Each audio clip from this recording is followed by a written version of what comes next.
to take this opportunity to thank Malaysia HR Forum for organizing this AHRP program. I'm also very thankful for the chance to meet many wonderful like-minded people here throughout the program. Okay, so I also remember about the advice from the CEO of Malaysia HR Forum, which is Mr. Arulkumar.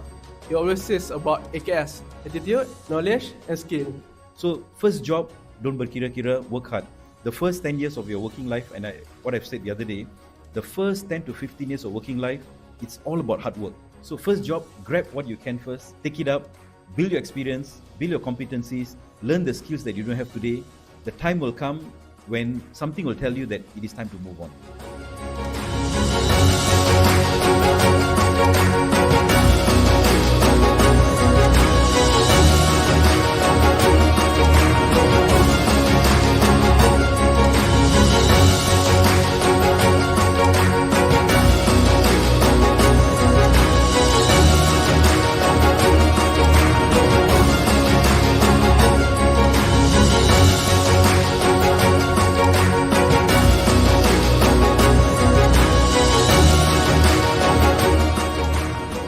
So you have to remember that having qualification doesn't really guarantee you a job, but it can land you with one.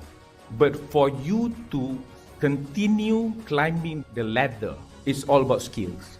And when we talk about skills, of course, not just soft skill, communication, writing, but relates to what you're doing.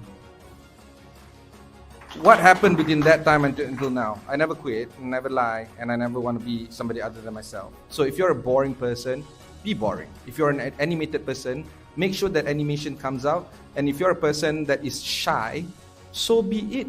The moment you lie, the moment you say you know things and you don't, that's when you won't get the job. At that rate, by the time you are 30, you're going to be having a salary of 7,000 ringgit. Congratulations.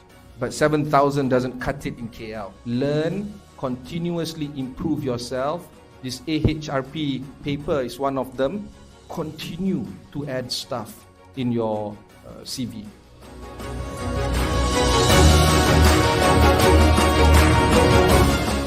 As a HR professional for many years, the AHRP program, the quality of candidate that we see today, they are well equipped with the confidence, the knowledge and skills of HR, what is it to be a HR person, and all of them coming from other background. I'm very thankful for Malaysia HR Forum by giving us this opportunity to interview some candidates that they have trained in a 5-day program, and they also filtered the candidates based on their own requirements. And I would say that this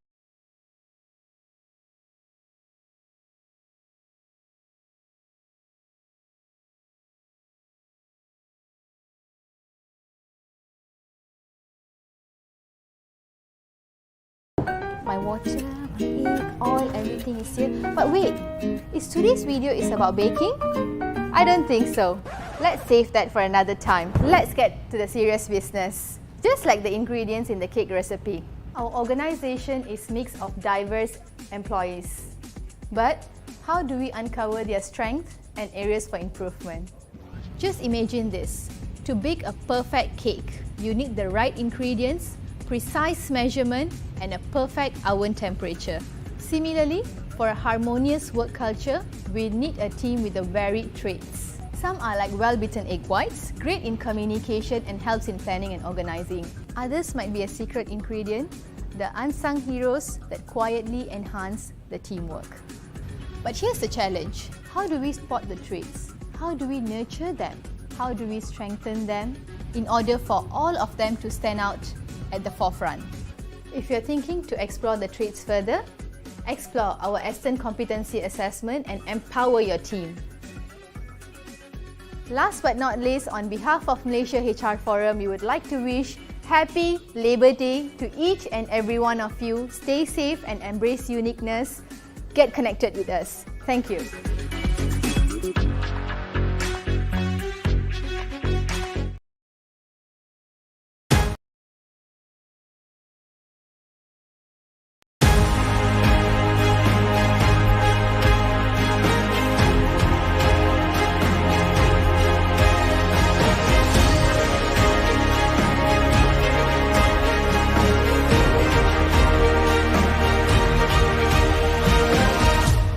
HRD ladies and gentlemen, we are deeply honored to be invited as a strategic partner for this conference. This conference stands as a beacon of innovation and forward thinking set against the backdrop of a rapidly evolving digital landscape that fundamentally alters how we work, interact and grow. These systematic shifts brought about by the COVID-19 pandemic really have underscored the indispensable role of HR in navigating these changes, making our gathering here today more critical than ever.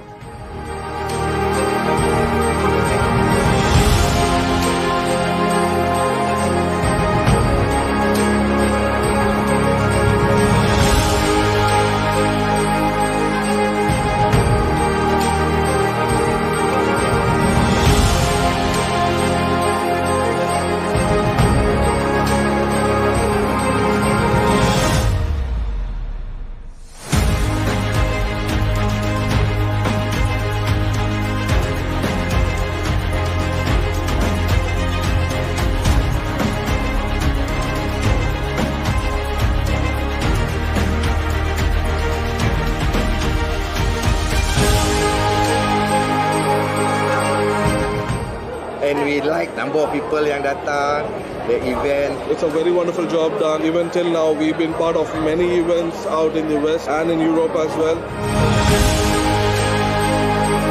Having all this knowledge under one roof over 2 days is really useful. I think the organizer has been doing a great job so far. I think everything else is good. The traffic is great. Yeah, we did enjoy our time here at the event. I actually quite salute, with how they organize the whole thing, starting from the registration, everything is quite organized, in sequence, in line. And of course, they provide even food for everyone. A lot of familiar faces.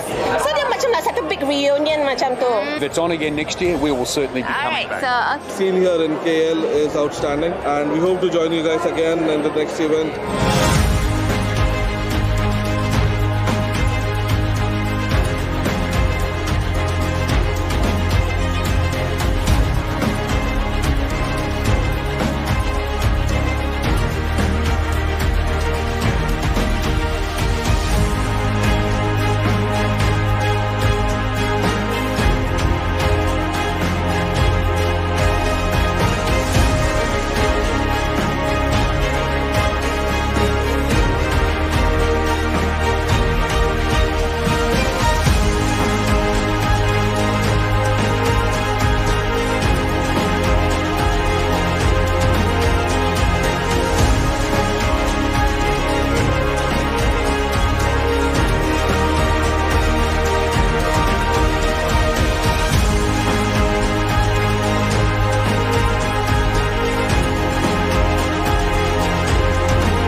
To take this opportunity to thank Malaysia HR Forum for organizing this AHRP program.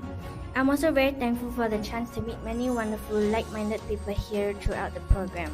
Okay, so I also remember about the advice from the CEO of Malaysia HR Forum, which is Mr. Arulkumar. He always says about AKS, attitude, knowledge and skill. So first job, don't berkira-kira, work hard. The first 10 years of your working life, and what I've said the other day, the first 10 to 15 years of working life, it's all about hard work. So first job, grab what you can first, take it up, build your experience, build your competencies, learn the skills that you don't have today. The time will come when something will tell you that it is time to move on.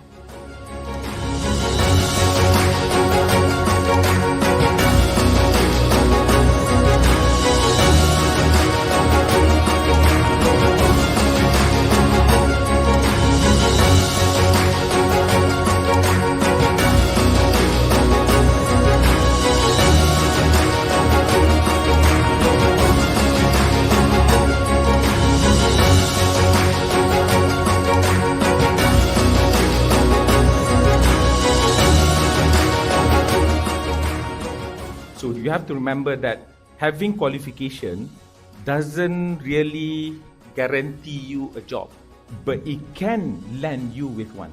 But for you to continue climbing the ladder, it's all about skills. And when we talk about skills, of course, not just soft skill, communication, writing, but relates to what you're doing. What happened between that time until now? I never quit, never lie, and I never want to be somebody other than myself. So if you're a boring person, be boring. If you're an animated person, make sure that animation comes out. And if you're a person that is shy, so be it. The moment you lie, the moment you say you know things and you don't, that's when you won't get the job. At that rate, by the time you are 30, you're going to be having a salary of 7,000 ringgit. Congratulations. But 7,000 doesn't cut it in KL. Learn, continuously improve yourself. This AHRP paper is one of them. Continue to add stuff in your CV.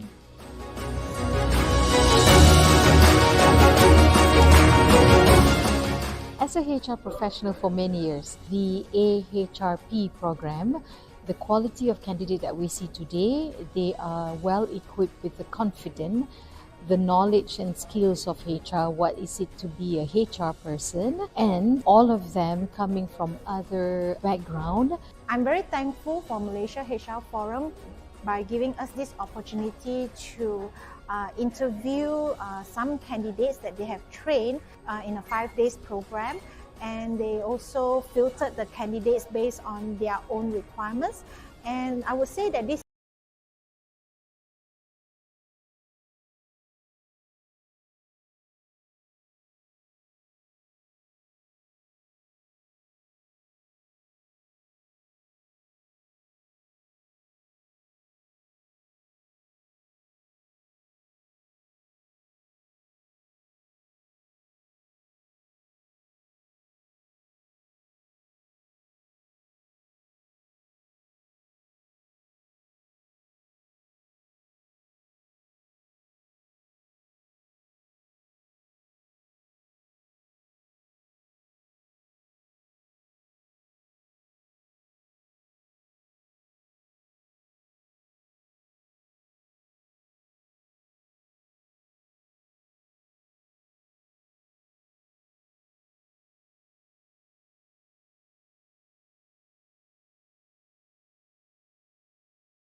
Testing.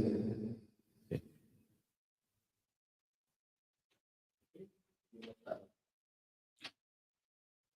Good afternoon. I hope everyone has tuned in. I hope, can you all hear me and you can see me? If you can hear me, you can see me, please give me a yes. So I will know I'm not speaking alone. Right, just give me a yes if you're able to hear me and you are able to see me. Okay, thanks Lim for responding. So today's webinar is going to be a short webinar of about 1.5 hours. We're going to discuss two topics today. The first topic is going to be on minimum wage. As you all have heard, the recent announcement, the minimum wage will increase from 1,500 to 1,700. I would like to touch some of the amendments that was made to the Employment Act 1955. So it's going to be a short webinar today, and we have prepared quite a number of FAQs to address the minimum wage. This was taken from the past amendment, but let's have a look and see what is new. So I think you guys know me, so I am not going to share further. The copy of these slides later, once the webinar today and the webinar on Monday, once it's over, this will be shared in our Facebook community, and all of y'all can download this from the Facebook community. So my name is Arul, and thanks for joining me today. For those of y'all, if you are listening in for the first time and you have never heard who is Malaysia HR Forum, so we are one of Malaysia's fastest growing HR platform. In other words, we are a platform, or we are a community that helps people like you to build your capacity. So one of the activities we do today, which is complimentary, is running these webinars, right? So if you have never heard about us before, or if you're not in our Facebook community, please scan the QR code, join the Facebook community. It is free. And in this Facebook community, we have got over 47,500 HR practitioners, business owners, and anyone who's interested in the topic of HR and IR. And in this community, you get access to webinars like what we're doing today, tons of HR documentations, policies, templates, guidelines, FAQs, a couple of tools, and many more. And the best part is you can ask questions, and there are many experienced members in the group that will help you to address your issues and so on and so forth. And we will also issue scenarios whenever there's a confusing event. For example, 2 public holiday falls on the same day. What do we do?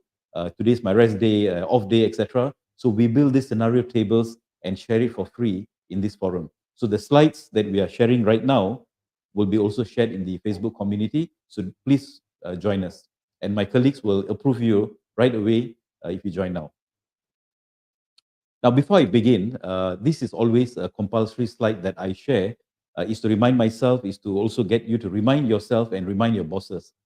It is very simple. It says this: if you think compliance is expensive, try non-compliance. So what it's trying is, what this statement says, compliance is cheaper. Sometimes we feel, if I were to follow this, it's going to cost me a lot of money. It's going to cost the company a lot of money. But if we are non-compliant, the cost is going to be far greater than being compliant. Very simple. I just give you one example. Sometimes we take a drive to the nearest 7-Eleven or Speed Mart, and we want to buy something. We just park the car at the roadside, hoping that the Majlis guy will not come right now. So you make a quick dash, you come back, and you realize there's a summon on your windscreen. So we were not compliant. If we were compliant, the cost is 60 cents. But because we choose not to be compliant, now we have to pay 10, 20, 30, or whatever the fine imposed by the respective town council. So always remember this: if you think compliance is expensive, try non-compliance. I encourage all of you all, when you are doing any HR presentation, run this one slide before you start. Make this as a mantra, so that we get this embedded into our mind, so that we are always compliant, and try to be very creative to find ways how to be non-compliant, just to save a little bit of money here and there. Okay, and do not run. Our ex-PM says, duduk diam-diam, jangan lari ke sini ke sana. There's a small special announcement at the end of this webinar, so please stay tuned. Now, let me go into the topic of minimum wage order. So as we know, recently the Prime Minister, during the budget presentation, he has announced that the minimum wage will increase from 1,005 to 1,007. And shortly after that, the National Wages Consultative Council has issued an FAQ, sharing what is going to happen. And most of the presentation that I'm doing today was taken from the FAQ and also from the previous gazetted order. Now, I would like to just remind all of you all, whatever is being presented here is based on information that is available now, but the formal gazette has not been issued yet. So we need to wait for the final order, the final gazette, because there, in that document, they will contain many other information that we need to know. So today's information is based on today's presentation or webinar is based on information that we know, based on what we have today, but there will be another document that will come soon. So minimum wages, it is defined as basic wages, right? So when we talk about wages, we have got basic wages, or in other words, basic salary and allowances, incentives, and so on. So when we say minimum wages, it is basic wages or basic salary. And the definition of wages is the same as what you see in Section 2 of Employment Act, or Section 2 in Sabah Labour Ordinance, or Section 2 of Sarawak Labour Ordinance. And this applies to everyone, that has a contract of service. So I believe most of you all who are listening today, if you have an employment contract, you are under contract of service.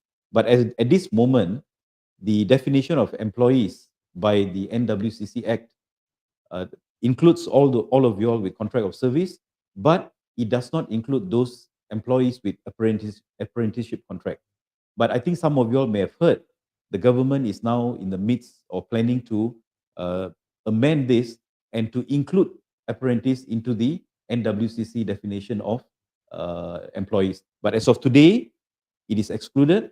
But if this amendment happens, and then you will hear, that this is being included. So, but as of today, the apprentices are not included in the definition of employees. So, who are employees? Full-time employees, like most of you all, including foreign workers, including those people who are re-employed after the age of 60, right? As long as you've got a contract of service, some of you all may call it employment contract, offer letter, employment letter, doesn't matter. As long as there's an contract of service, they are bound by these minimum wages, including part-time employees. So who are those who are not covered under minimum wage order? Casual workers. I will explain later who's casual workers and domestic servants. So when you get this slide, the link that you see will get you a copy of the NWCC, the National Wages Consultative Councils Act 2011. I would encourage all of you all to download this copy, have a copy, read it, because it provides a lot of information on minimum wage order, what is the definition of employees, what is the definition of wages, and so on. And so I've already mentioned just now, wages means basic salary, basic wages, basic salary, and it does not include allowances, incentives, or any other payments to the employee, right? So the box in orange, I've taken a snapshot from the FAQ, the recent FAQ produced by the National Wages Consultative Council. So it's good to read this document.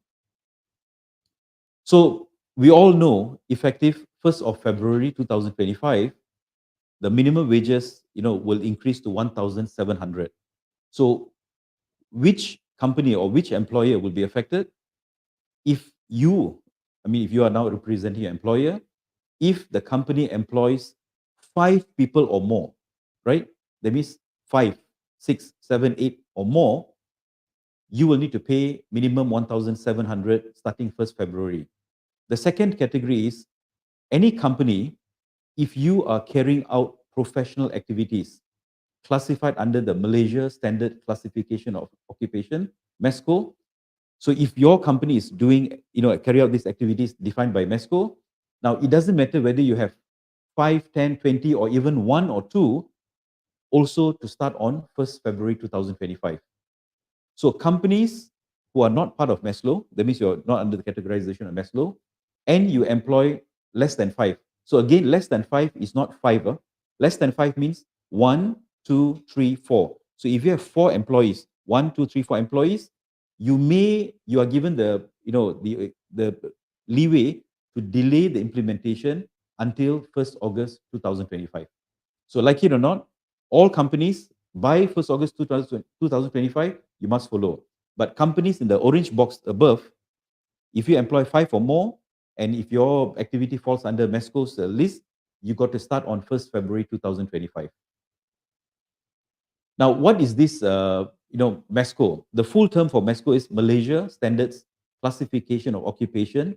It covers 10 main groups. So you can see on the right-hand side, on the left-hand side, it's a little bit small. If you see on the right-hand side, you can see 10 major groups from, from 1 till major group 0. Now, so this covers almost a broad category of, scope out there.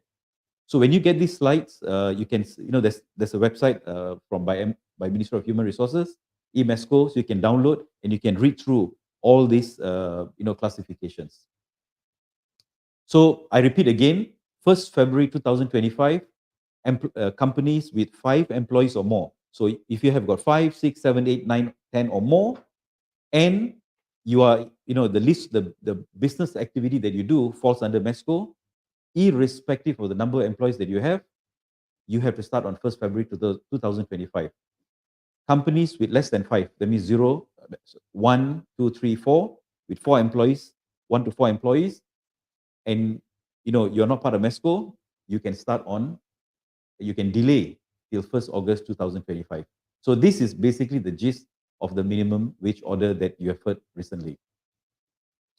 So this table was, derived from the FAQ table. Put a bit of color so it's nice to see, presented in a way, that with all the information. So what you can see here, the minimum wage will increase from 1,005 to 1,008, and employees who are on monthly salary. I think most of us today, most of us listening in, you would be on monthly salary. That means your company gives you a basic salary for the whole entire month. So those of you all, or employees who are receiving monthly salary, the minimum wage is 1,700. But we know there are also employees who are employed on daily basis. They are paid on daily basis. So those who are paid on daily basis, if it's 6-day work, then the minimum wage per day has got to be 65 ringgit 38 cents. You can see how the calculation derived at the bottom. Those who are working 5 days per week, that is 78 ringgit 46 cents. And those working 98 days, those working 4 days, their minimum wage would be 98.08 per day.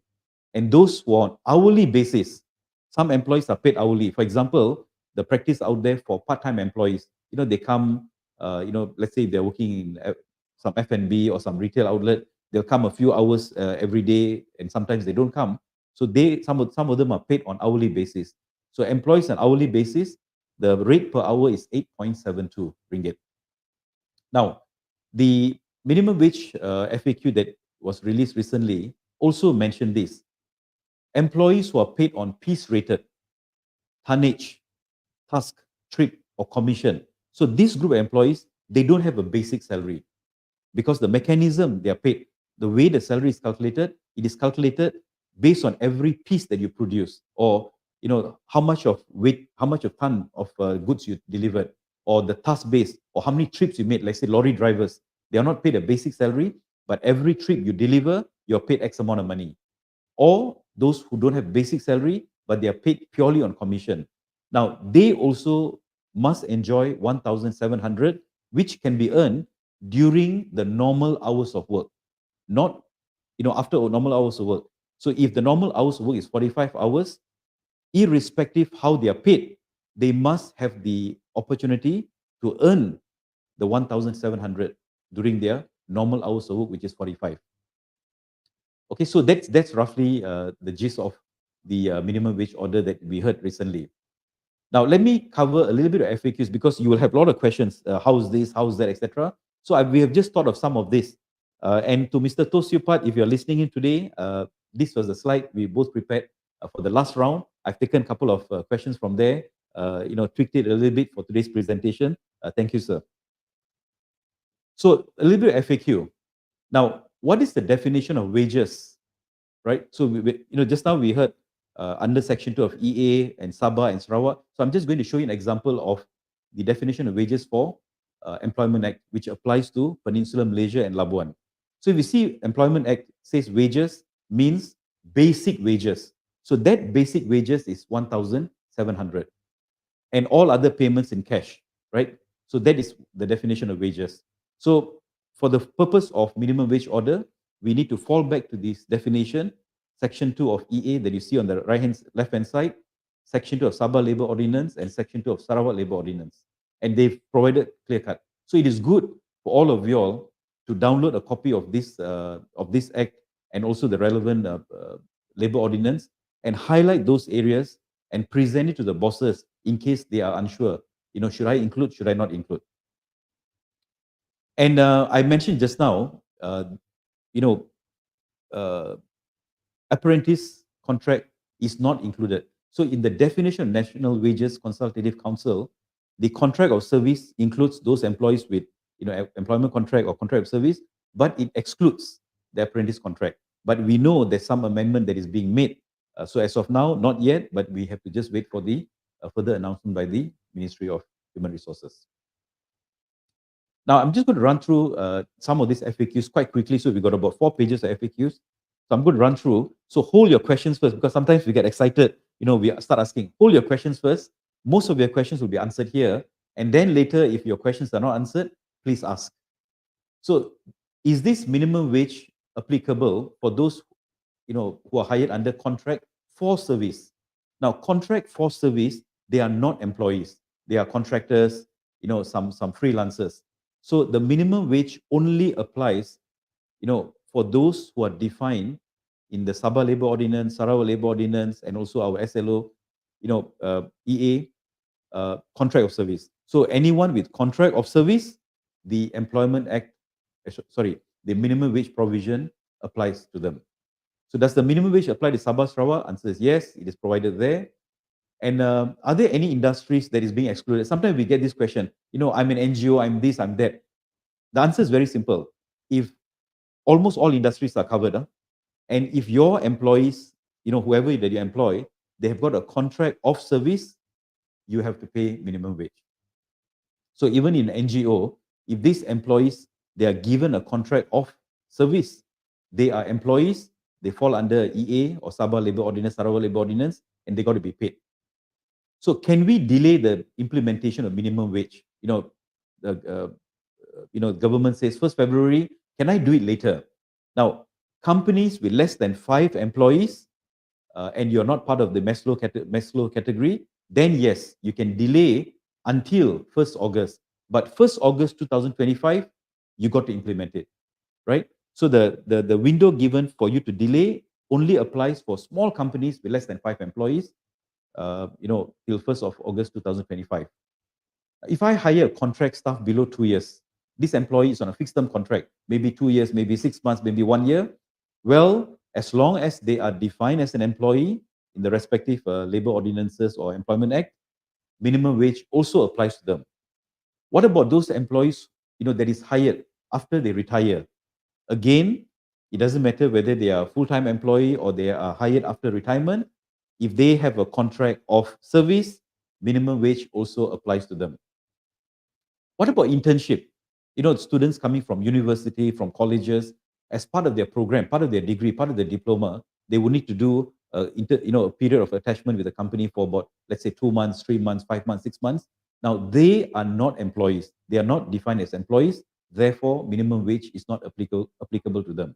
But company can always pay them, 1,007 if they want to, as an internship allowance, but it is not compulsory. So what about part-time workers? Sometimes some companies like F&B, retail outlets, during peak, let's say public holiday or weekends, they need people to come and support. Now, so these are part-timers. Now, do we need to pay them minimum wage? You have to, because part-timers are also covered under Employment Act. So who are part-timers? A full-timer, they work 70% of 45 hours. Our basic hours are 45. So anyone that works more than 70% of 45 hours, they are full-timer. Those who work between 30% to 70% of basic hours, they are part-timers. But those who work less than 30% of 45 hours, they are casual workers. They are not covered under Employment Act, right? So casual workers are not, but part-timers and full-time employees or permanent employees, they are full-time. So what if the company hire people occasionally and they're not permanent staff?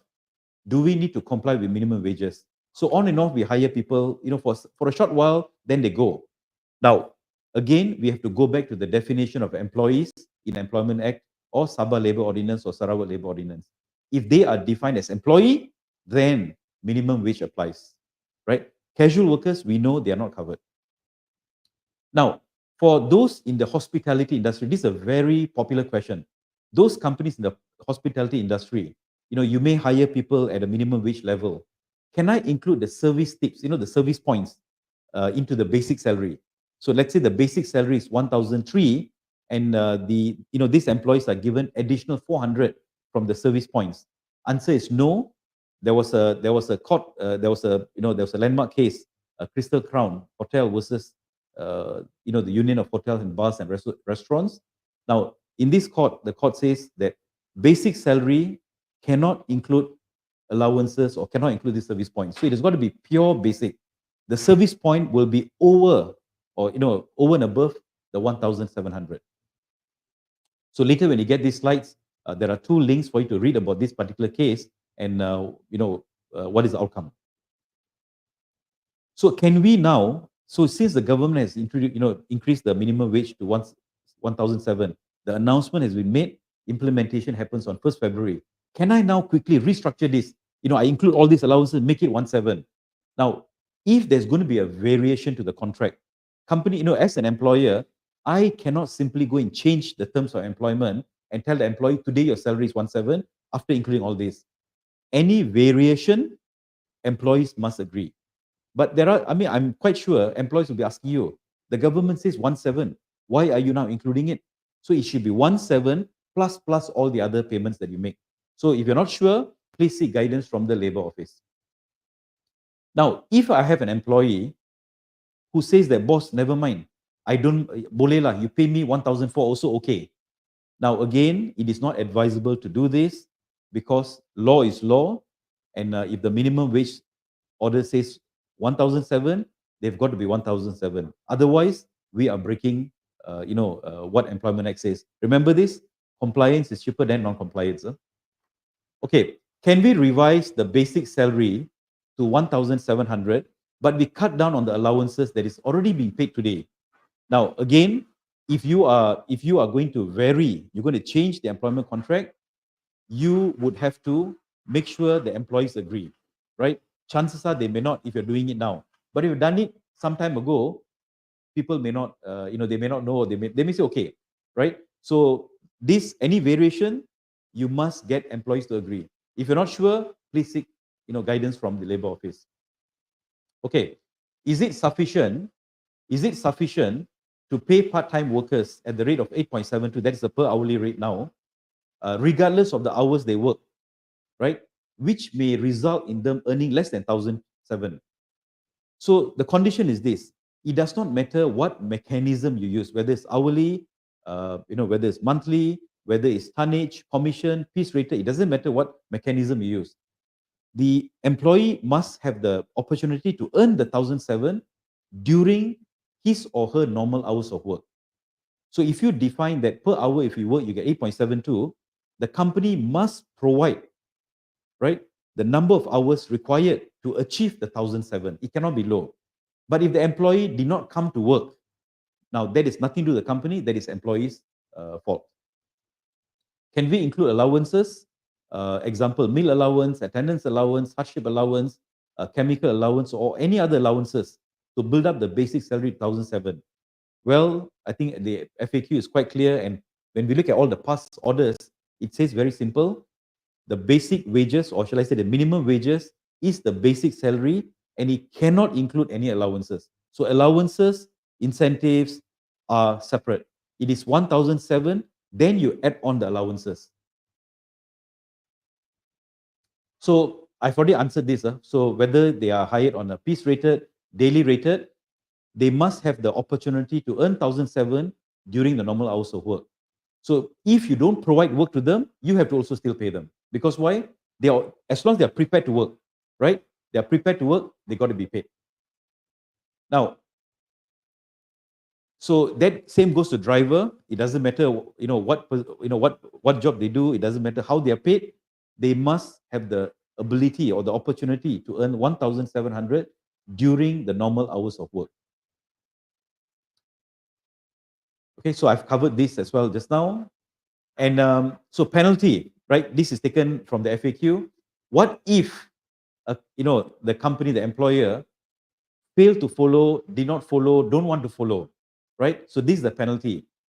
First offense, fine not exceeding 10,000 ringgit for every employee, right? If let's say if a company has got 10 employees and they don't follow the first offense, 10,000 times 10 employees, that's a lot of money. Yeah? General penalty, of course, it is not more than 10,000 ringgit for each offense.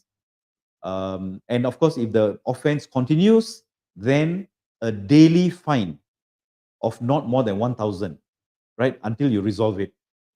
And if let's say we keep repeating it, then fine of not more than 20,000 or imprisonment of not more than 5 years. So the penalty is heavy. So basic, I mean, simple rule or easy, we just follow. Now, the FAQ that we have received recently, I think all of you have got a copy. It says that in case if you want to get further guidance, further advice, if you're not sure, you can contact the respective labor officers in Putrajaya. You can get, if you're in Sabah, Sarawak, go to the JTK, Sabah, JTK Sarawak, or even the IR department. So all this information is taken from the FAQ that was recently produced by the NWCC Council. So please download a copy and have a look at it. So again, advice to all employers, please read the FAQ produced by the NWCC Council. Please also wait for the gazetted order, which will be, I'm sure it will be out quite soon. And if you're not sure, if it's confusing, you do not know what to do, please consult the relevant labor office or the relevant departments, the authorities for clarity. Okay, so that is on the minimum wage.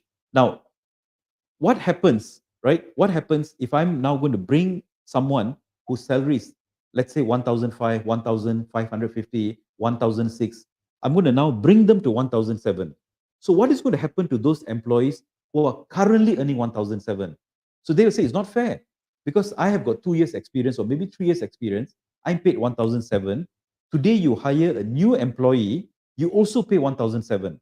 So those employees who are earning 1,007 today, right, before 1st of February 2025, let's say 17, 18, 19, they will feel unhappy because the newcomers, fresh school leavers, no experience, they are paid 1,7. And I have got 3 years, 4 years experience, I'm paid 1,750. They will feel unfair. Now, this is what we call as the compression effect. So what do we do to overcome this compression effect? So these are some ideas, right? These are some ideas. It may be applicable to some of you all. It may not be applicable to some of you all, but I want to share 4 methods, right, to manage this. But always remember this, when you make a variation to the contract, the employee must agree. A company cannot unilaterally, that means on your own, you decide, okay, I want to cut this, do this, etc., and tell the employee, okay, here, your new contract, your revised, you can't do that. Any variation, if you're going to modify the contract, the terms, employee must consent. So, I'm sure some of you all may have done this. What you have done is, now maybe too late, but maybe before this, you have taken an exercise to reorganize your allowances. If you're already giving the allowances, especially legacy allowances. Now, what do I mean by legacy allowances? Some companies, they do pay some allowances with no conditions. It is just given. For the last many years, we just give. Over time, it is paid when you perform OT. So there's a condition for overtime. If you come, you work OT, you work extra hours, you get overtime. If you come and work on that day, you get meal allowance. So these allowances, there's a condition to it, right? You come, you get paid. If you don't come to work, you don't get paid. But some allowances are just given like that without any condition. So this is what I call as legacy allowances because you've been giving out, in the past. Now, if the legacy allowance is a permanent fixture, what you could have done, maybe not now, but maybe last month, the previous month, is to include this into the basic salary, to up your minimum salary from 1.5 to maybe 1.6, 1.7. But again, you can always talk to employees if they're okay to do it, right? So 2 methods here, how to manage it. So this is allowances. Now, so how do we manage and motivate employees who are currently earning 1,007 or slightly above that? So there are 4 approaches. I'm going to share with you very briefly what is the 4. Now, you will get these slides. You can read it through because I'm going to rush it a little bit because of time. But when you get these slides, you can read it thoroughly. Those of you all, if you are already a member of the Facebook, our Malaysia HR Forum in Facebook. These slides, these particular approaches, I've already shared, I think about 2-3 weeks ago. So please have a look at it. It was shared on 18th of October. So the first approach, right? Let's say if you look at this table, you will notice, okay, the red bar is the new minimum wage of 1,007. So those who are earning less than 1,007, which is 1501 until 1699. So this group, if you are in the first category of employer just now, 1st February, you got to move all these guys up to 17. So what about those employees currently earning 1701, until 118 or even 19 or even 2000? They will feel unhappy. So how do you now move them, right? You can make a structural adjustment, not an increment, right? A structural adjustment. So what could you do? This is just a suggestion. This is not a legal requirement or a legal formula. EA says no. This is just some ways how to manage it. So those employees who are earning 17 to 18, you could probably consider giving them a structural adjustment of 200 ringgit. Why 200? Because the other group is moving 200 up. So you move these guys 200 forward so that the gap is there. So today, if an employee earns 15, he's going to move to 17, the 200 gap. So those earning 17, you move them to 19.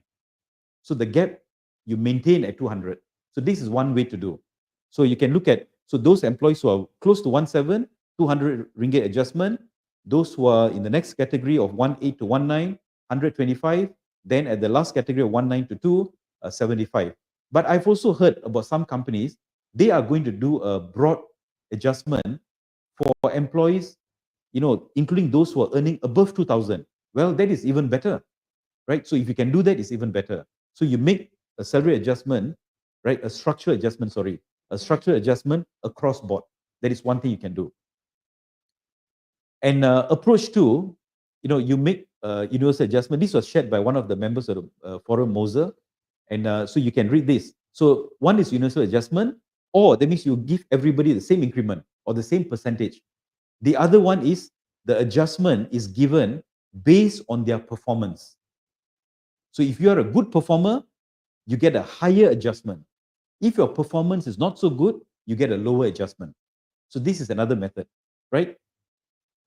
And approach number 3 looks a bit complicated, but when you study this table, you say some prayers and look at it again, you'll understand. So what it says is let's look at the first bar on the top. So employees who are earning 1,005 to 1,550, you may want to consider moving them to 1,750. So there's a difference between this group and those who are going to be newly hired. So today, if the employee is earning 1,550, you move them to 1,750. The new employees would be 1,700. So there is a 50 ringgit difference there. So, and it goes from that salary range to those who are earning between 16 to 1850. Now, you can always do this across board, right? Based on, this step adjustment. So that is your choice. And approach number 4 is to do this. Those who are below 17, you move them to 17. But those employees who are high performers, right? High performers, you give them a good merit increment. So now, if you're going to make these changes in the month of February and August, is there a need to give an increment? So, normally end of the year, performance is good, we give employees some increment. Is it necessary to give increment? Now, increment is not compulsory, but I think most companies do give. So what you could do is the increment for 2025. For 2024, I don't think you should disturb. It's unfair because the employee is going to tell you, I've worked for the last 12 months. I've done my job. I worked very hard. We have seen sales, financial growth, our company finance has improved. So they would want that increment for this year. But for next year, what you could do is you could give higher increment for those who are affected by this adjustment, and possibly a lower performance increment for those employees whose performance also. So if you make structural adjustment for everyone, even those poor performers that you may have, or those mediocre performers, those C performers, they also enjoy it. So the A performer gets 200, let's say for example, the B also gets 200, the C also gets 200, the D performer also gets 200. So now your A performer is going to be unhappy. Why? I work so hard, I deliver results, but I got the same adjustment as the other guy who come to work, don't work hard, sometimes missing. So you may want to consider this, right? So structure adjustment to bring everyone up to 1,007. So those who are at 1,007, you can give a fixed, percentage or fixed amount, or you decide the percentage or the amount based on their performance. So I like this method better because then you can move those high performers further away compared to those who are low performers. Why do we want to reward low performers, right? So this is your call. So these are the 4 approaches that you could take. Now, I will share this document in our Facebook community later, but a copy of this is already there, but not the entire slides. Okay, so now that is the end of minimum wage. And for those of you all, if you're going to leave now, because the next topic is going to be on Employment Act, let me just share with you what is this announcement. So as you know, this is our signature program, our best-selling program, which is called Employment Law and Industrial Relations Masterclass. We have done, for the last 2 years plus, we have trained over, you'll be surprised, we have trained over, close to 1,000 graduates who have gone through this program. And we never do this on an online mode. So now, because a lot of requests comes from those, who cannot come to PJ, from Johor, Penang, Sabah, Sarawak, Kuantan, etc., can you guys do online? So now, for the very first time, we are opening an online class, only one class in the month of December. You miss it, right? And I think you all know recently the government, HRDF have increased the online rates. So for those of you all, if you're interested to know more, so during this masterclass, we will touch base again on the minimum wage in detail, right? Step by step, what is it, how, and so on. And you will also learn on the fundamentals of EA and IR. You will learn how to set up your performance improvement plan, how to manage, termination of probationers safely, how to manage termination of employees with medical conditions. What are the shortcuts, right?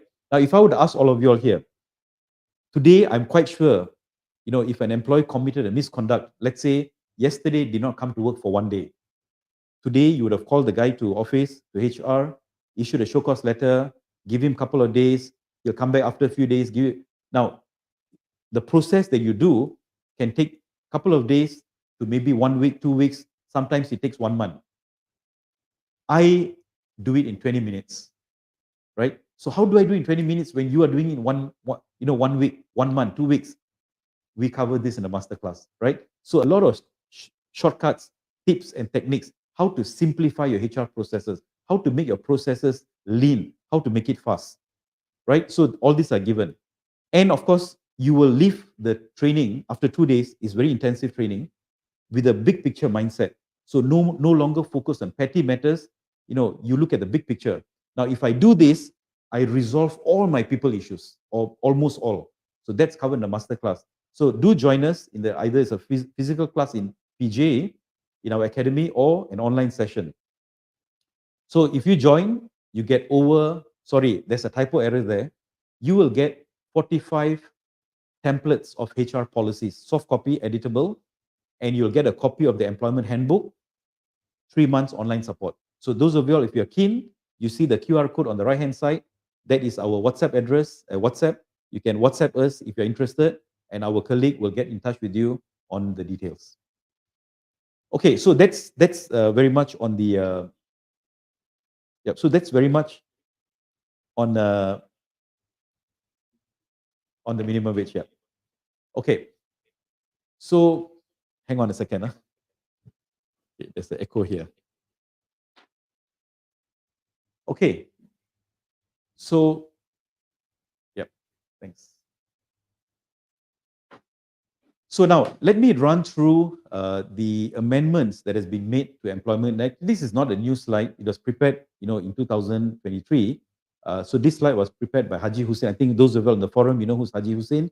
He's a retired labor director. So Haji Hussein and myself prepared this slide back then to address, what are the changes and a lot of FAQs, right? So Haji Hussein, if you're listening in, these are the slides that you and I prepared.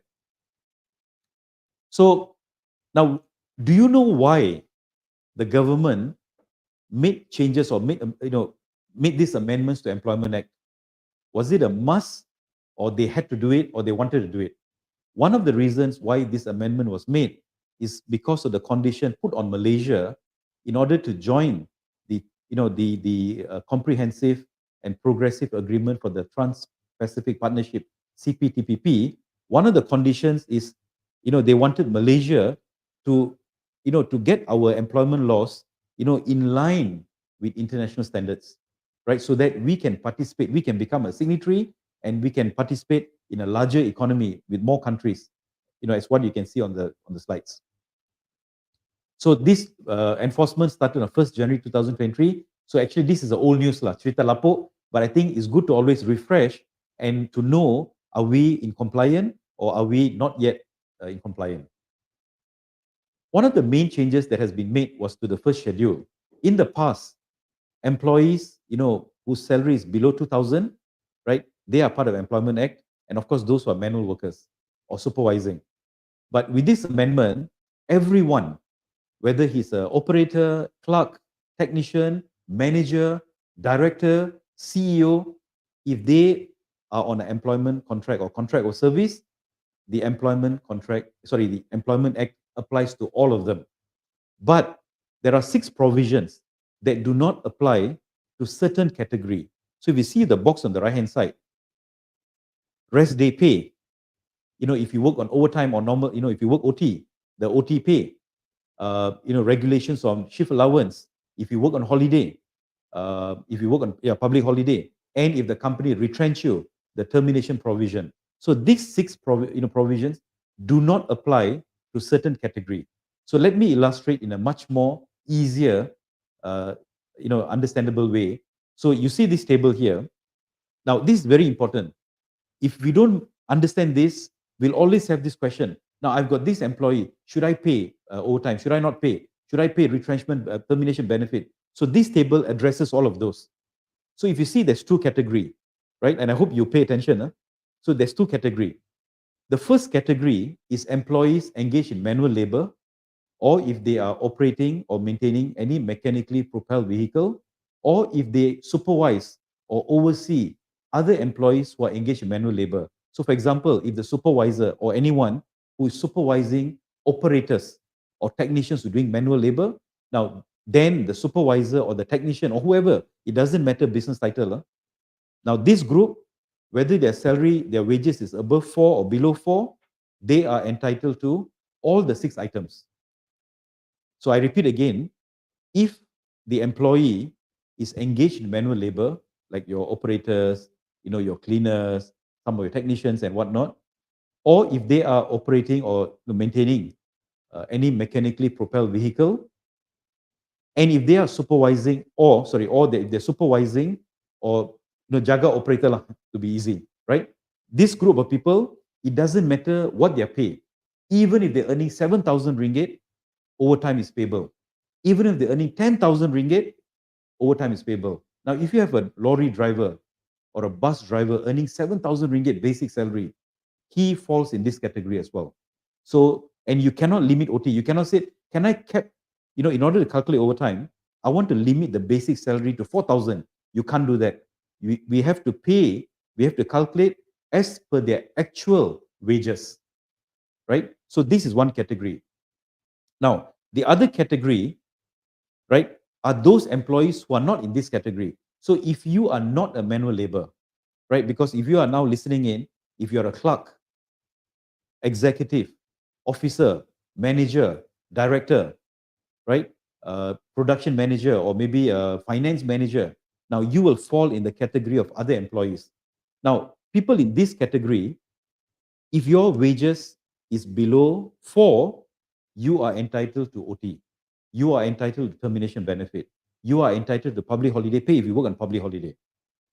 But if your salary is above 4, then, let's say if you're let's say if you are a finance manager earning 4,200 ringgit, then you fall in the red box, the 6 items not applicable to you.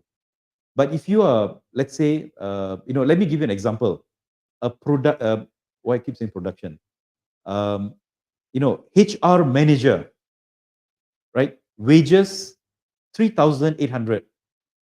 Green box or red box? You can type it into the, you can type it into the chat box.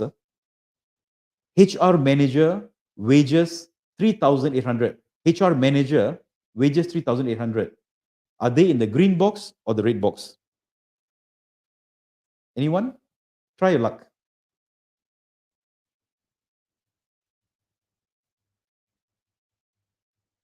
Okay, exactly. So thanks to Fatin, Kenneth, and so on.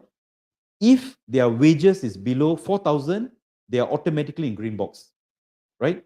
Now, let me give you another example, and just to test you out. HR clerk, your Karani HR, HR clerk earning 5,000 ringgit basic salary. HR clerk, Karani, earning 5,000 ringgit basic wages. Are they in the red box or green box? HR clerk earning 5,000. Green or red? HR clerk earning 5,000. Okay, so Chai, Narian, Meran, Muhammad Firdaus, Nora, and all of you guys are right. Red box. Why? Because the HR clerk may not be a manual labor. So she or he is earning more than 5, he will fall in the red box. So remember this, when we want to decide, are they in the green box or the red box, we cannot go by business title. It goes by the task they are doing. So remember this, not business title, but the task. Now, my advice to all of you all is this, and I'm sure, if I would ask you all, many of you will probably say, oh, I forgot. Have you revised your business title? Because why? You might have somebody carrying a title supervisor, but he's no longer doing supervising work. So he may think, oh, I'm a supervisor, I should be paid OT. But if he's, again, it is not the title, but the task. So if he's not a supervisor and he's doing planning work, salary 3,000 ringgit, of course, green box. But salary 4,000 plus, let's say 5,000 ringgit, he is in the red box, even though he's carrying the title supervisor. Why? Because his task is no longer supervising people. Supervising manual labor. So if you don't revise your business title, then your employees will be confused. They'll be, they're going to come and argue with you why I don't get it, right? So why do we want all this unnecessary work? So if you have not done so, please revise your business title. Okay, now I'm going to go through quite quickly. You can ask me questions later if you are not clear. So apprentice contract, remember we spoke about apprentice contract. In Employment Act, it covers apprentice contract. But under the NWCC Act, apprentice contracts are excluded, right? So anyway, now we are talking, our topic is on EA. So apprentice contract, now after the amendment, the minimum shall be 6 months, maximum shall be 24 months. So you cannot set more than 24 months, right? So that is apprentice contract. And another amendment was made, which was quite interesting, is the formula. How do we calculate wages for incomplete month, right? Conditions are, if you do not, instead of starting work on 1st of November, this employee started work on 15th November. Or if they resigned before the month is over. Or if he took unpaid leave. Or he was, he had to go for national service. So, and they did not complete the month. So what do? This is a formula to apply. Monthly wages divided by number of days in that wage period is either 30, 31, or if it's February, can be 20, 29. Then you multiply or you times by number of days is eligible in the wage period. And all of you all know, pregnancy and maternity used to be 68 days. It is now 98 days. So let me ask, why 98? Why 98? Anyone? Can you answer this? Why? How come? Why not 90? Why not 95? Why not 92? Why not 85? Why 98? Why this special number 98?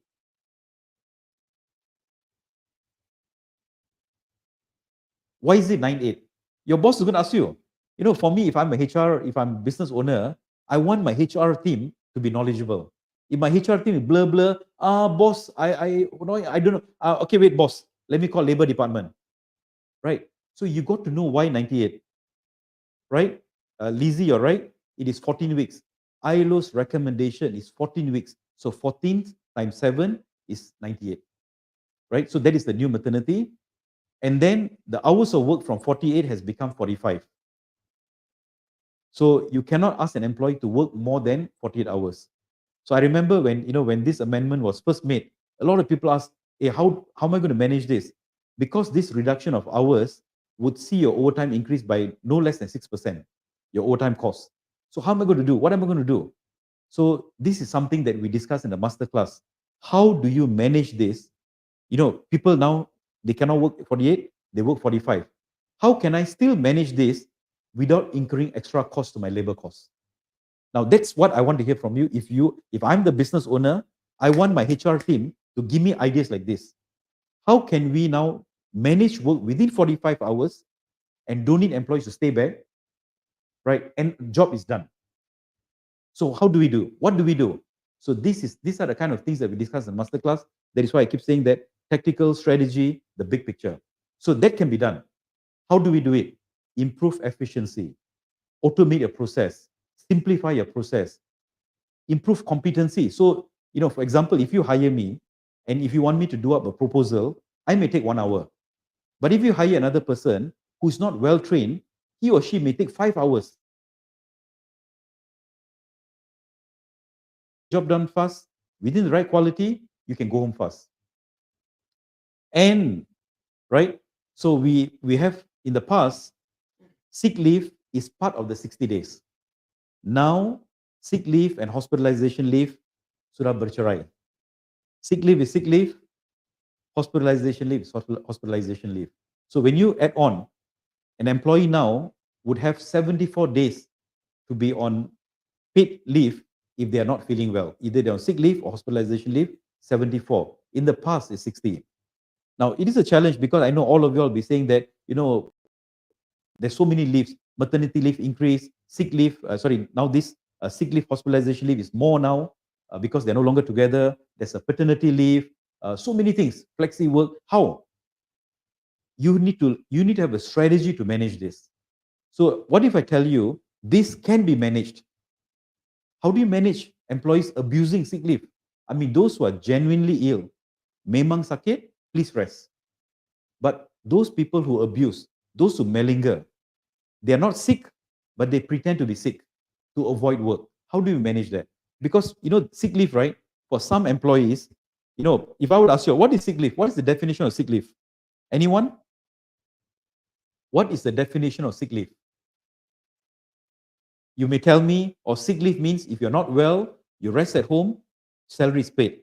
But for some employees, sick leave is cuti tahunan tambahan. No annual leave? Okay, never mind, I take sick leave. Right? And this sick leave costs you, for example, if it's operator, you're paying two. One is the salary for the day, you're paying the cost of MC. So companies that do not provide annual leave during probation period, you really got to ask yourself, is it a wise move? Yes, the law allows it, but is it a wise move? Because when you don't give annual leave during probation, for the employee, very simple. Some of them will abuse it. They'll go to clinic, pretend to be sick, get MC, and they don't come to work. Now, you have to pay for the cost of MC, you got to pay for the cost of sick leave. So why pay two times? Why not just give annual leave and pay one time? Right, so this is something to take note of.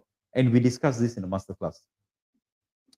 Paternity leave, 7 consecutive days. That means in a block, 7 days. And this is given only for the first 5 confinement. Irrespective number of spouses. If the male employee has got 2 spouses, it is still total 5 confinement. So some of you all may know this. The husband follows confinement, the wife follows maternity. So for the wife she is eligible for maternity leave and a maternity allowance for the first 5 living child. But the husband follows confinement, right? And this is for all. Remember this, Employment Act, minimum wage. It is not only for locals. It is also for foreign workers. Same goes to maternity leave. A foreign operator, let's say from Indonesia or another country, if they become pregnant, they are also eligible for maternity leave because EA do not exclude them, right?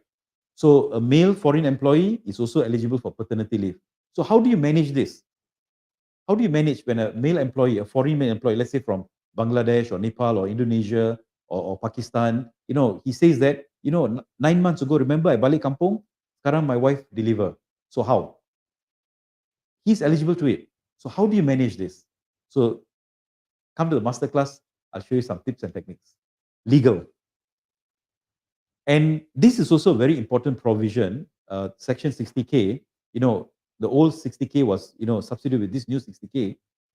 What it says is this, no employer shall employ a foreign employee unless prior approval has been obtained from the Labour Director General. So in other words, if you're going to hire a foreign employee, whether it's a laborer from Bangladesh or Pakistan or India, or whether it's an expatriate from India or from Australia or China or US, they are foreign employees. You can only employ them after obtaining approval from the Director General of the Labour Department. Okay. Now, if this is not being followed, then the penalty here, the punishment is a fine not exceeding 100,000 ringgit or masuk jail, imprisonment of not more than 5 years or both, right? So the penalty is really, really, really heavy. So do we want to take the gamble of employing a foreign employee without permission? So that's something to think about. Remember I said earlier on, if you think compliance is cheap, try non-compliance. Sorry, if you think compliance is expensive, try non-compliance. Okay, now flexible work arrangement. So the amendment also included flexible work arrangement. What it says is this: an employee, that means your employee, may apply, right? May apply for flexi work arrangement and vary. That means change their work hours, work days, and place of work. That means modify their place of work, days of work, hours of work. Now, so when they apply, you must reply them within 60 days. Yes or no? Yes, fantastic. If you say no to them, if you refuse, then you got to provide reason, right? You got to explain to them why you rejected the application. So now your employees may come to you. They heard about this. They heard, oh, now we can apply. They're going to submit a letter or form to you. Say, boss, I nak apply cuti. Sorry, not cuti. Boss, I nak apply FWA, flexi work. Okay, here. Now you have to decide whether to approve or not. If you are going to reject, you must let them know within 60 days, why are you rejecting it, right? So my advice to you is this: you can't run away from this because people will ask. If let's say now, if I'm one of the employee, a blue collar, I heard my friend, who works in another company, he has got flexi hours. He's also a technician. I'm also a technician, right? He got flexi hours. I don't have. Oh, you are the flexi, oh bagus, okay, tak apa. My company, I don't know why, tak apa, I will apply. He's going to come and write to you. What are you going to do? So you should design your FWA matrix. This is a very simple method. List down all your positions and you decide which position, whether flexi work is practical or not practical. Right? Operator. If it's an operator, they cannot modify the place of work because the machineries are at the workplace. And if you're running rotational shift, maybe also cannot. But you can modify probably a days of work, right? And so on for other positions. Now, if we keep telling employees cannot, tomorrow your employees will decide to go. Never mind. Thank you, sir, for your job. You keep your job. I'm going for another job. Now you lose your employees. What do we do next? We do exit interview. Hey, why are you leaving? Because you don't give me flexi work, right? So try not to say no all the time. Do allow something, right? I can tell you every position you can allow, for example, operator. Maybe hours cannot because they're 24/7 shift. You cannot wait. People come different hours.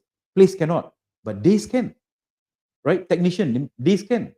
Security guard, they got to be at work site, right? But hours of work can be modified. Days of work can be modified. So you got to have all this.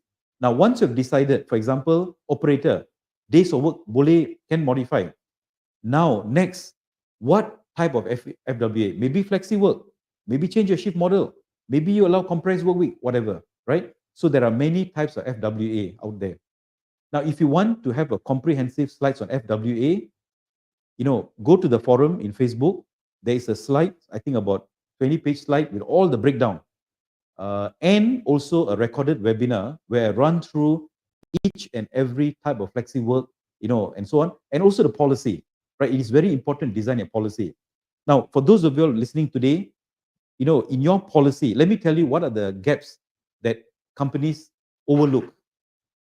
In your FWA policy, you must have a provision to call them back to work. You must have it. So it's a condition. When they apply, they must agree to the conditions of the FWA policy. The company reserves the right to call you back, even though I've given you 1 month approval, but I can always call you back. So that's one thing that we left out. Second is, because you told the employee, okay, next 3 months, you can work from home. He's from Sabah. He went back to Sabah. And, because work from my home Sabah, I go back Sabah lah. I still do my work. But suddenly, there's a need to ask him to travel to a client's place. Now he's going to tell you, boss, I'm in Sabah, how? Flight ticket macam mana? So in your policy, you must also cover this. In the event, if you are required to perform a business travel, the place of your last point or your point of travel starts from the office. I think many of you all never looked into this, right? So you got to, look into this. Go to the forum or come to the masterclass. You will get a very comprehensive FWA policy and a very comprehensive FWA application form, right? You can also get it from forum or come.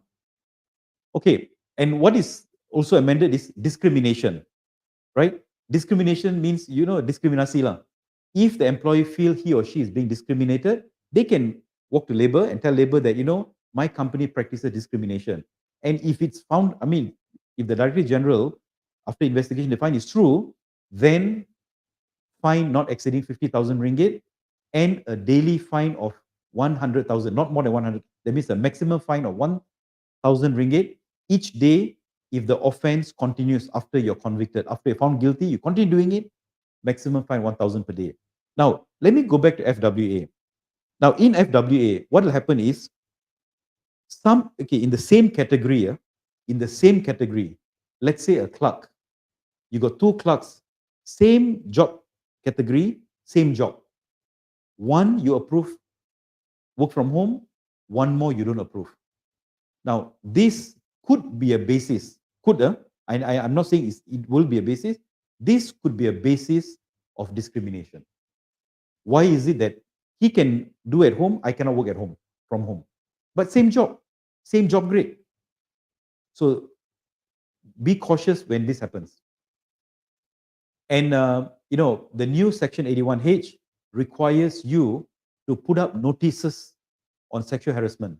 That means you are supposed to, at all times, exhibit. That means you got to, put up notices to create awareness on sexual harassment. And it must be conspicuous. That means it cannot be hidden somewhere.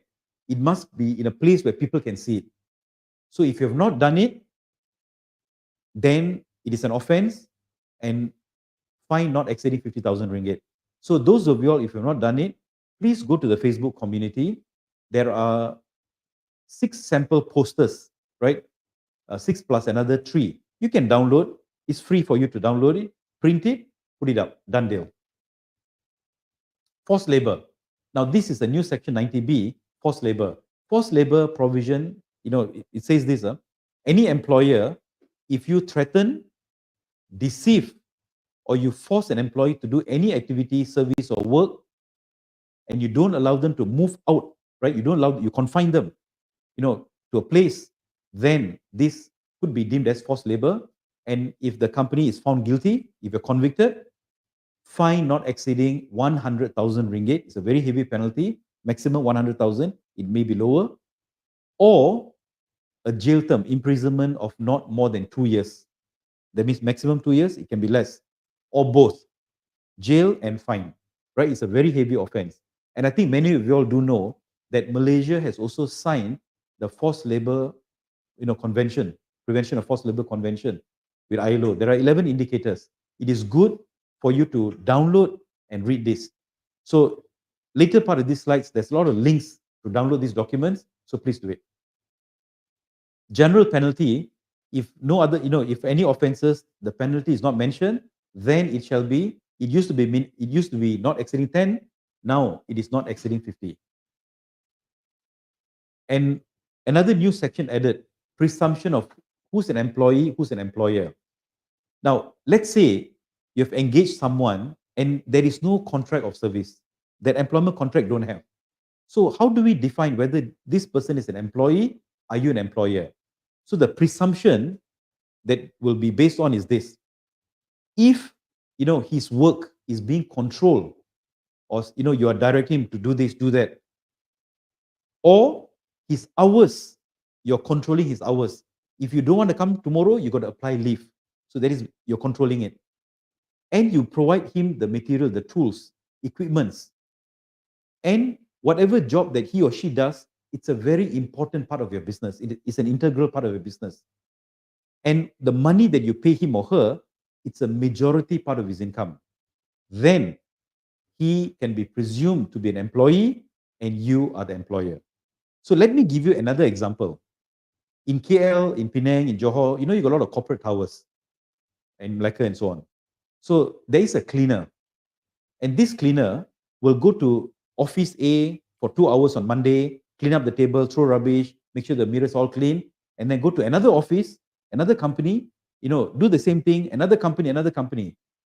Now, is she only working for one employer? No. Is she doing something that is important part of her business? If your company is doing programming, software development, cleaning is not an integral part. Is she only working for you? No.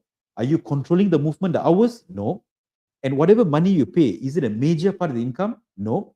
So chances are that cleaner is not your employee, you are not the employer. So I hope you can see the difference here. Okay, so this is in reverse, you can read it. Okay, so now that is very much the key amendments. There are a few other areas, but I've left out some of those which I feel you already know, and I picked this few because I wanted to just share further info, further clarity, further ideas, and so on. So now, these slides, when you get it, is for you to read further. These are all various FAQs, right? Maternity, if I got like this, how, that, how. Because sometimes when I do webinars, a lot of questions. So before you ask, I answer first, so that you don't ask. Or we stop, we don't have to ask repeated questions. So when you get a copy of these slides, read through all this: maternity, what are the scenarios, right? Paternity, what if like this, what if like that, paternity, and then what about night shift allowance? What about sick leave? How do I calculate ORP? And flexi work, how do I do it? What if like this? What if like that? And work hours, again, work hours, right? Break time, is break time part of work hours, or break time is excluding work hours? So break time is not part of work hours if the employee is not available for work to be done. Overtime, what about this? What about that? So these FAQ slides covers all of, most of the questions that you would like to ask. So get a copy of these slides once it's shared, print it out, study it, and you will get, you will understand better, right? So I will leave these slides with, in the forum later, not today.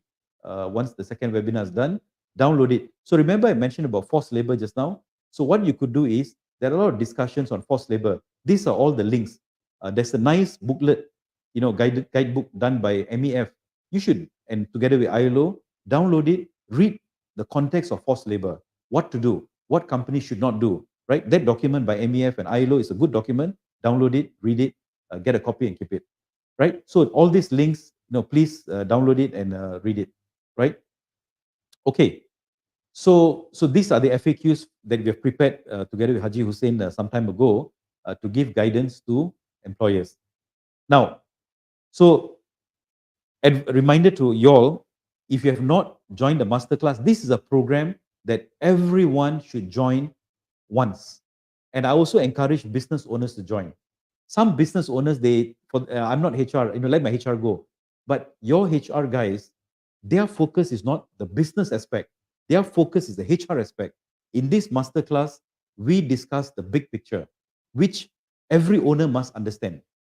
Now, if you're a business owner, if you're a HOD listening in, do you want your HR to be bogged down with paperwork, administrative work, running after operators, or who's coming, who's not coming, which form done, not form not done?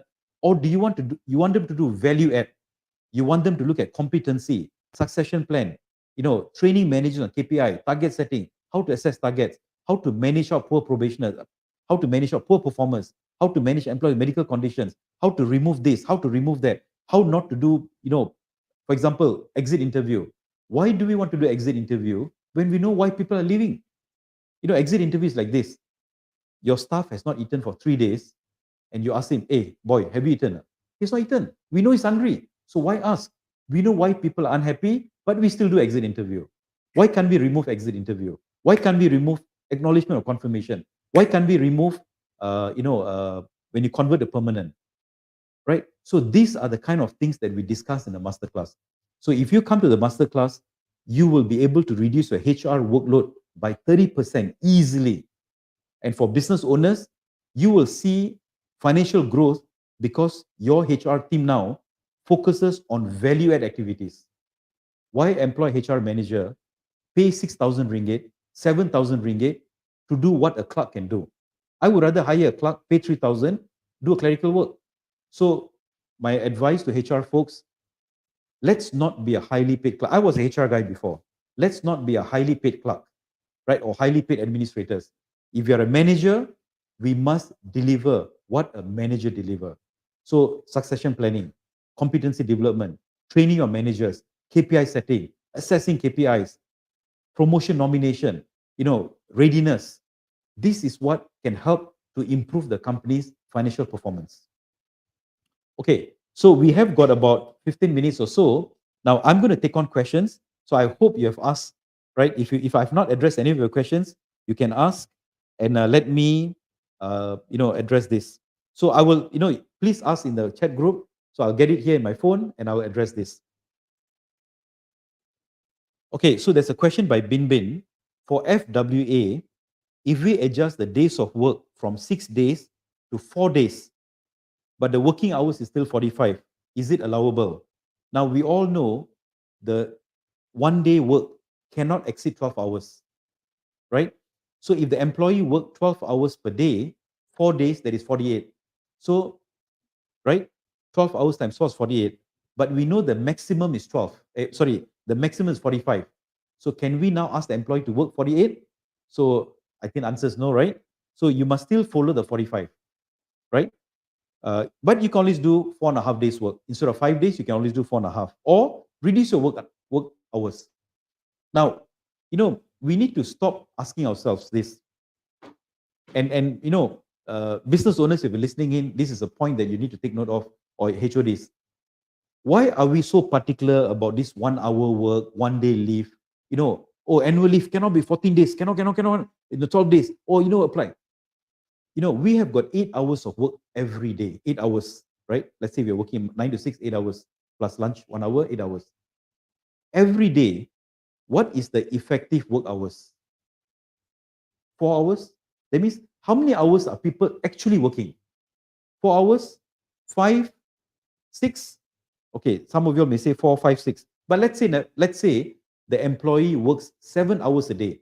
Out of 8, 7 hours. 1 hour is wasted, gone down the drain. We have roughly 220 days work per year. So every year, 220 hours gone. If I divide into 8 per day, roughly about, almost 25, 30 days gone. But we are so calculative about 1 day annual leave, right? So focus on the bigger picture. Don't be penny wise, pound foolish, right? So we tend to make that kind of thing because we're so particular about 1 day annual leave, but we forget 30 days is thrown down the drain.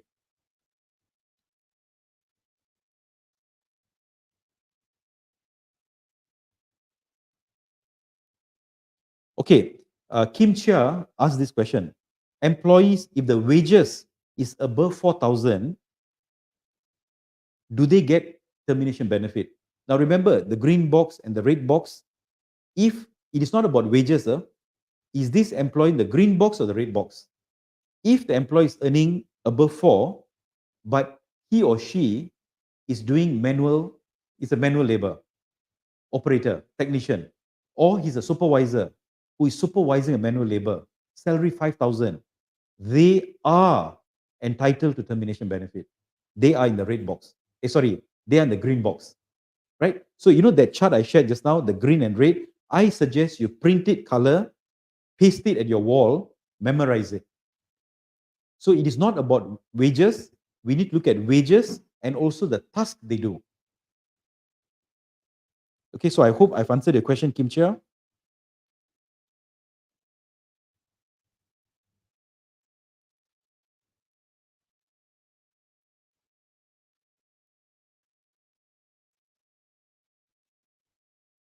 Okay, that's very good, this webinar. No questions, fantastic, man. Usually webinars I've done, my God, cannot finish within 2 hours because a lot of questions. But anyway, let me just pick one question up. You know,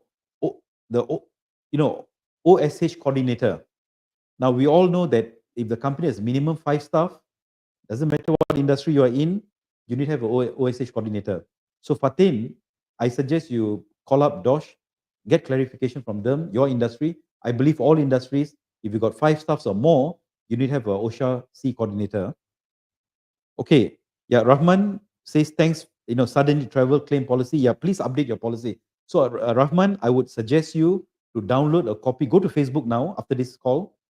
Download the FWA policy. It is a 6-page document, right? So you see, FWA policy cannot be 1 page, 2 page. It's a 6-page document. Download it. You need to cover, what are the elements you got to cover?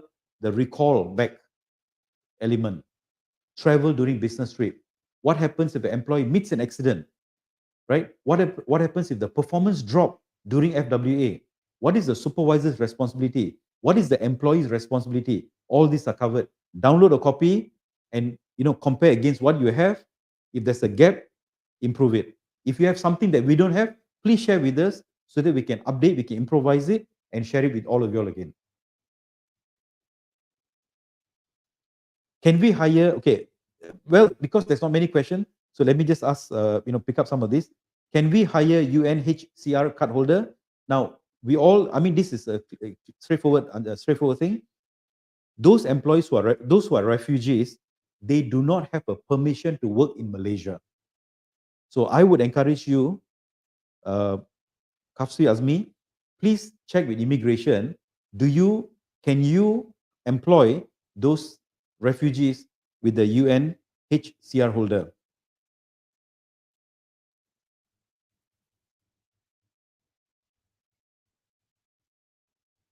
So Kim Chia asked this question. So I can fire a HR manager with wages 5,000 without paying him or her termination benefit. Yes, you can. If you were to terminate them, right? When you say fire, that means they did not behave. There's let's say disciplinary issues. Disciplinary issues, termination benefit not payable. So I would suggest Kim, download the employment termination layoff regulations 1980. Download a copy. It's in Facebook as well. Or go to JTK's website, download a copy. It clearly gives you the conditions or situations where this termination benefit is not payable. So please download, read it, you will get the answer, right? If you fire them because of disciplinary issue, you don't need to pay. But if you retrench them because the business downsize, in this category, they are not eligible. But this HR manager, if he or she feels this termination because of redundancy is unfair, they bring this case up to industrial court, and if they win the case, they will get 24 months back wages plus X number of months based on the years that they've worked as payment in lieu of reinstatement. So please download the employment in bracket termination and layoff regulations 1980. Download it because in that document, right, in the regulation, the conditions to pay termination benefit is covered. So Kim, please do that after the call. So I believe you have not downloaded this yet. That's why I'm asking this question. Okay. So Ashwini, how do we overcome termination benefit? I've already mentioned those people in the red box, termination benefit is not applicable to them, right? Not applicable to them. But that does not mean the employee will just keep quiet. If he or she feels the termination is unfair, they may bring up to, the authorities. Okay, so Rahman brought this up. This amendment has not yet highlighted the EPF that now foreigners got to pay EPF. Now, EPF element do not fall under Employment Act. That is under EPF Act.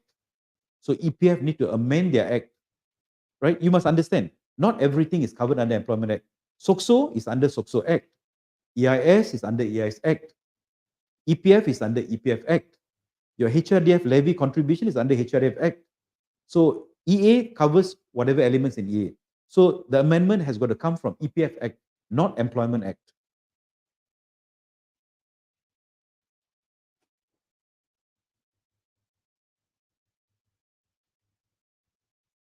I have one staff.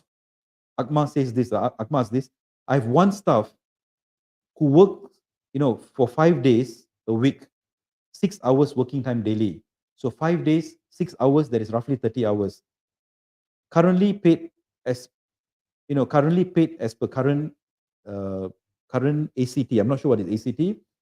Current Act. Should we pay 1,007? Yes, as long as the employee is hired under employment with a contract of service, they are entitled to 1,007, which must be able to be earned during normal hours of work. But this scenario you're asking could be a part-time employee. Part-time employee will not reach 1,007 because they're not working the full hours, right? So it's okay, but please get it checked whether this is a part-time employment or a full-time employment. Remember, part-time employment are those who work between 30% to 70% of full-time hours. So please, Akmal, please check whether this employee is a part-timer or a full-timer, right? Full-timer, they must be able to earn 1,007 as long as they're prepared to work. During normal hours of work, they must be able to earn 1,700 ringgit.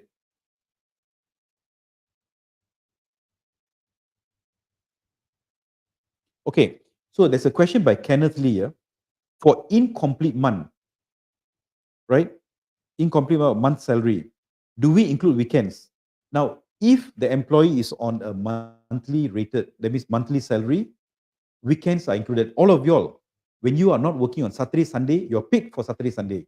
You're paid for every day of the month, right? So when you calculate unpaid leave, was it unpaid leave? Sorry. When you calculate, short notice or short month, you got to include the weekends. So let's say now I am on a monthly salary and I resign. My last day of work is next week, Monday. So when you calculate my salary, you need to calculate this coming Saturday and Sunday. You got to pay me Saturday, Sunday, and the Monday because Monday is my last day. You cannot exclude out the weekends because I'm on a monthly salary.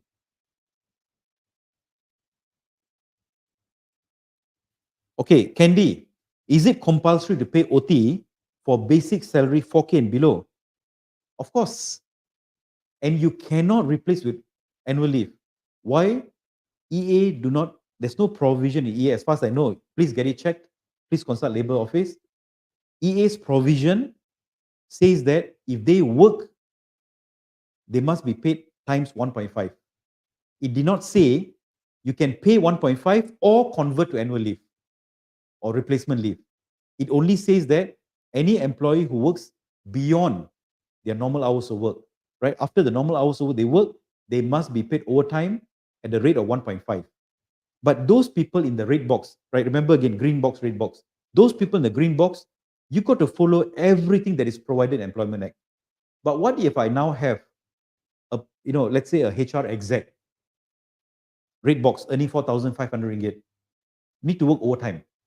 Now, this employee in the red box, you can negotiate. Maybe you give replacement leave, maybe you give some time off, that's okay. But those employees in the green box, they must be paid overtime. You cannot provide replacement leave.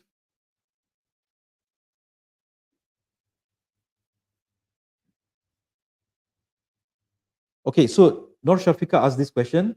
For unpaid leave, 1 month unpaid leave, do I exclude weekend PH? You take the whole month as a block unpaid leave. Okay, there's another question by Omi. We hired an office cleaner under a third-party vendor. Does the office cleaner also get 1,700? Now, this is interesting. So, company A, which is Omi, company A is a principal. So, company A engaged company B. to provide a cleaner.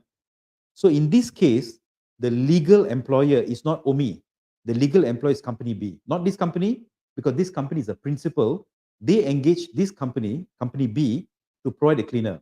So this company B is the legal employer. Company B would need to pay the cleaner minimum wages of 1,007. Not you. You're the principal.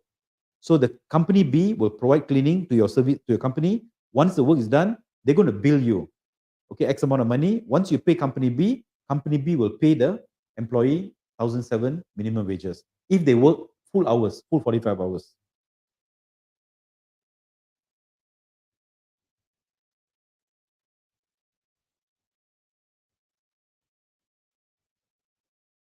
So there's another question by Fatin. Maybe the two last question, then we call it a day. If the company did not state the rest day, how do we know when is the rest day? Now, if you read Employment Act, that's why I say, I think, Fatin, I've got to rotan you really, never read Employment Act, right? You see, every HR practitioner, we must read Employment Act. The challenge with us is, or the issue is, we don't read. Then when we got some question, macam mana? Okay, we ask. Every HR practitioner, you must read Employment Act. Now, if you go to Employment Act, Section 2, you will find the definition of a week. A week is 7 days. The last day of the week is the rest day. Not day number 2, not day number 3, not day number 4. The last day of the week is the rest day. So if your work week is Monday to Sunday, Sunday is the rest day. Or if your work calendar says the work week is Thursday to Wednesday, Wednesday is your rest day, right? The last day of the 7 days is your rest day, right? I would suggest, please download a copy of the Employment Act. Please read. Now, just to let all of you all know, all these questions have been asked in the forum, have been addressed in the forum. People like Haji Hussein, myself, and many other experienced members, they write and they share, right? They write and they share illustrations for you to better understand Employment Act, right? You got to read and download. If you don't do it, we cannot be asking questions like this. This is Fatin, I have no offense against you, but this is a very basic question, which every HR practitioner must know. It's okay, we learn from this, go to the forum, read all this, follow discussions, download EA and read. Lunch break is not part of work hours, right? Jaswinder, lunch break is not. If the work hour, if the employee, right, during that whatever time, whether it's, if he is having his own leisure, he's having his break, makan in the cafe, that is not work hours. Work hours means they are ready to perform the job. That is work hours. So lunch break is not work hours, it's provided for an Employment Act, by the way. Okay, so maybe one last question or two last question. Factory operator, manual labor, chances are yes. So again, it is not the title. The person may be carrying a title called operator, but what is the task they do? If the task is a manual task that done by manual labor, then yes. So you got to examine what do they do. Don't use labels, but examine the task. Okay, one last question. After probation period, are they automatically confirmed without probation review? Do we need to acknowledge a probation? So I'll answer this interesting question, which is, we talk about this a lot in the masterclass. Now, case law says this: a probationer remains a probationer until he is informed in writing or whatever. So when we go back to the employment contract, look back at your contract. The contract says this: your probation period is, let's say, 4 months or 5 months. You shall be confirmed in writing at the end of your probation period. That means confirm in writing. That means you actually let them know, dear so-and-so, congratulations, you have completed a probation period successfully. Now you are a confirmed employee. He's confirmed. But if you don't give it in writing, he remains a probationer. But the question is, how long can they remain as a probationer? 1 year, 2 years, 3 years, 4 years? Today, there's a question in the forum, 5 years, the employee is still a probationer. But if other employees 1 year probation done, this guy 5 years, he will say company discriminate me, right? So don't do that. But there are also companies, they apply a different concept of confirmation, which I label it as automatic confirmation. So in the contract, it states this: at the end of the probation period, you are deemed to be confirmed unless we tell you otherwise. Right? That means if I don't come to you after 6 months, you are automatically confirmed. But do not apply this if your internal processes are not strong, your managers are not matured enough to manage all this. Right? Because why? Without you realizing, a poor probationer would be automatically confirmed. So until and unless your managers have high discipline, your probation period is administered well, your interview process done well, you have done, a behavioral interview and whatever, etc., then you can go for automatic confirmation. Otherwise, my advice, don't do it. Stick to the current process of confirming them in writing. Do you need to acknowledge? My advice, all this acknowledgement, I remove it. Not necessary. You're wasting time. Okay. So again, I would like to encourage all of you all, join the masterclass, 2,600 face-to-face, 2,500 online. We discuss all this. You will go back after the class with so much of ideas. You'll be able to reduce many of workload. You will be able to impress the bosses with your new invention or new interventions, right? So if you ask me, hey, why is online session 2005? Online 2005. Now, there is a cost to do things, right? There's a cost to do things. I would encourage you come face-to-face, because in a face-to-face class in the academy, I can see you, you can see me, we can talk, discuss, we can draw diagrams. In online, we can't do many of this. I would encourage you to come. But if you don't come, we give you 100 ringgit discount, because the makan in our academy, the material, the food is only about 100. So we give you the discount. But like I said, it is the value that you get. So for those of you all who are interested, please sign up. December, there's only going to be one online session. We may not do it after this. So if you have always wanted to come and location is an issue, please take up the online class. Okay, so I think we are done for today. Thanks a lot for joining me. I hope I have shared, some new information or something that you had some disclarity. I've shared this, and thanks for the questions.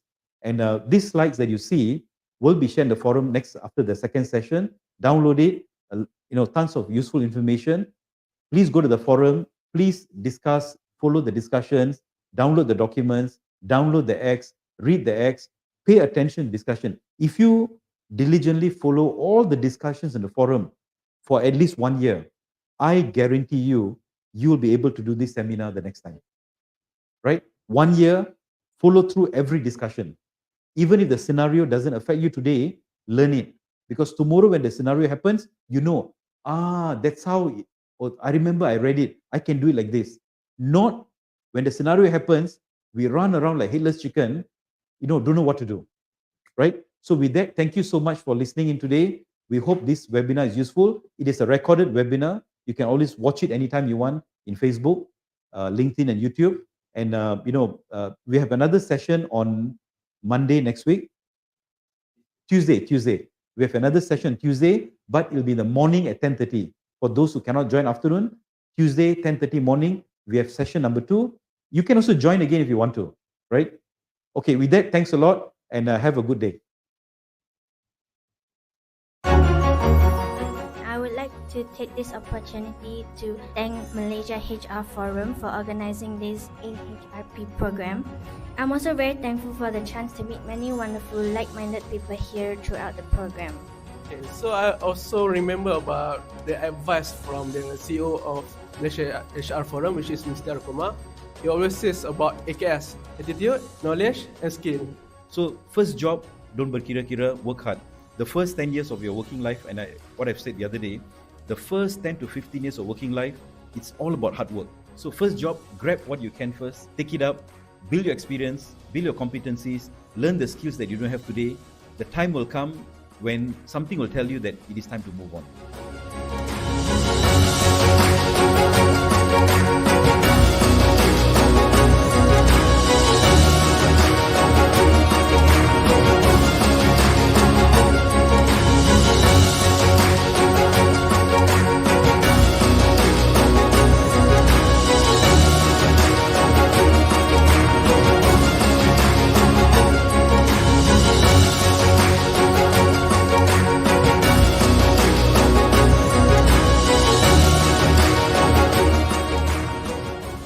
have to remember that having qualification doesn't really guarantee you a job, but it can land you with one. But for you to continue climbing the ladder, it's all about skills. And when we talk about skills, of course, not just soft skill communication, writing, but relates to what you're doing. What happened between that time until now? I never quit, never lie, and I never want to be somebody other than myself. So if you're a boring person, be boring. If you're an animated person, make sure that animation comes out. And if you're a person that is shy, so be it. The moment you lie, the moment you say you know things and you don't, that's when you won't get the job. At that rate, by the time you are 30, you're going to be having a salary of 7,000 ringgit. Congratulations. But 7,000 doesn't cut it in KL. Learn, continuously improve yourself. This AHRP paper is one of them. Continue to add stuff in your CV.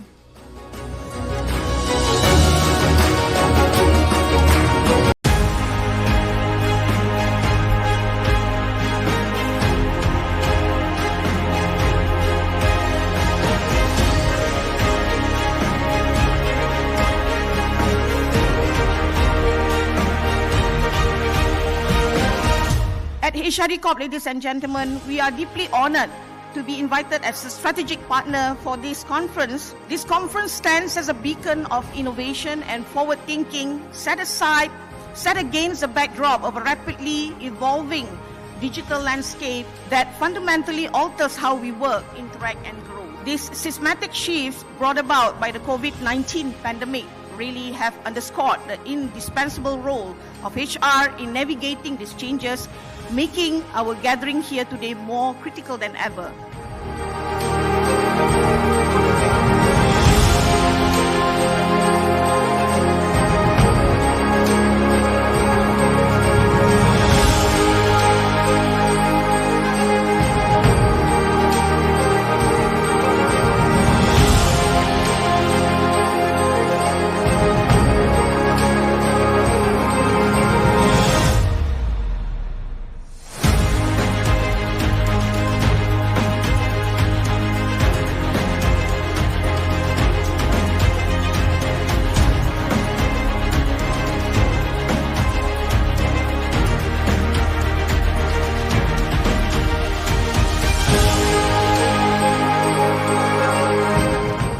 And we like number of people yang datang, the event. It's a very wonderful job done. Even till now, we've been part of many events out in the West and in Europe as well. Having all this knowledge under one roof over 2 days is really useful. I think the organizer has been doing a great job so far. I think everything else is good. The traffic is great. Yeah, we did enjoy our time here at the event. I actually quite salute, with how they organize the whole thing, starting from the registration, everything is quite organized, in sequence, in line.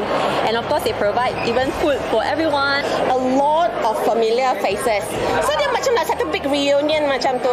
If it's on again next year, we will certainly be coming back. Scene here in KL is outstanding, and we hope to join you guys again in the next event.